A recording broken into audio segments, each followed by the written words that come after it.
Kāds man ir priekš par tiem latviešu cilvēkiem, kas priecājās par latviešu zobārstu cenām? Pieņemsim Iveta.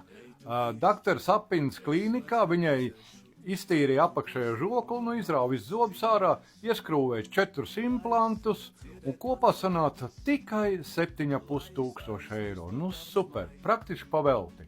Un ja mēs ņemam šitos 7,5, ja, tad man eiriķos pilnīgi 28 zobu ārā, 6 implanti augšā, 6 implanti lejā un būs zobu uz virsu.